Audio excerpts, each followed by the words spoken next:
வணக்க நண்பர்களே, நாம் இன்றைக்கி என்ன பார்க்க போனால் நஸ்ரியா பசில் ஜோசப் நடித்த த்ரில்லர் படமாக வெளியாகியுள்ள சூசப் மகஸ்தினி இந்த படத்தோட மூவி ரிவ்யூ தான் பார்க்க போகிறோம். இந்த படத்தோட கதை என்னென்னா, பிரியதர்ஷினி தனது குழந்தையென அழகாக குடும்ப அமைப்புடன் அமைதியாக வாழ்ந்து வராங்க.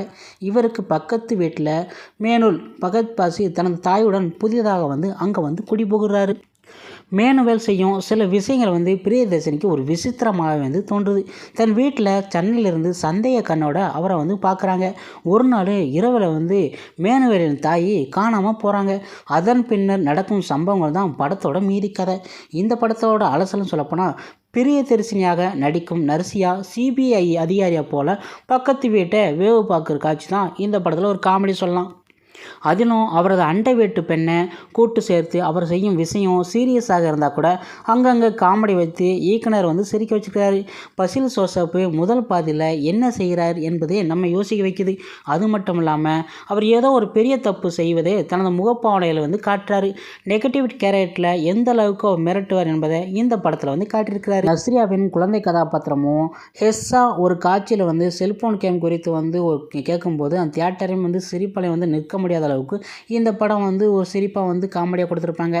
எம்சி சீதன் இப்படத்தை ரியர் விண்டோ ஆங்கில படத்தின் பாதி பார்த்து இந்த படத்தை இயக்கியிருக்கிறாங்க. கிளைமேக்ஸில் வரும் ட்விஸ்ட்டு மிரட்டலாக இருக்கிறோம்.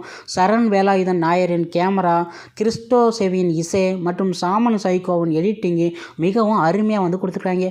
படத்தில் ப்ளஸ் பாயிண்ட்னு சொல்லப்போனால், மலையாள படத்திற்கே ஒருத்தான விறுவிறுப்பான திரைக்கதை.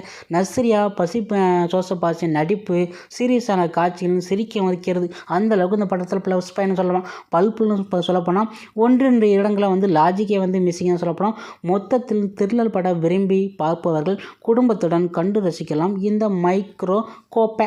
அது மட்டும் இல்லாமல் சூக்ஷ்மத்ரிசினி அப்படிங்கிற ஒரு படம் வித்தியாசமான படம் சொல்லலாம். அது மட்டும் இல்லாமல் இந்த படத்துக்கு நான் கொடுக்க வேண்டிய ரேட்டிங் 5க்கு 3 கொடுக்க. அந்த 3.5 அந்தளவுக்கு இந்த படம் வேற லெவலில் தரமாக இருக்கும். குடும்பத்தோட வீக்கெண்டில் போராடிச்சுன்னா பார்த்து ரசித்து காமெடியாக என்ஜாய் பண்ணுற ஒரு சிறப்பான மூவி.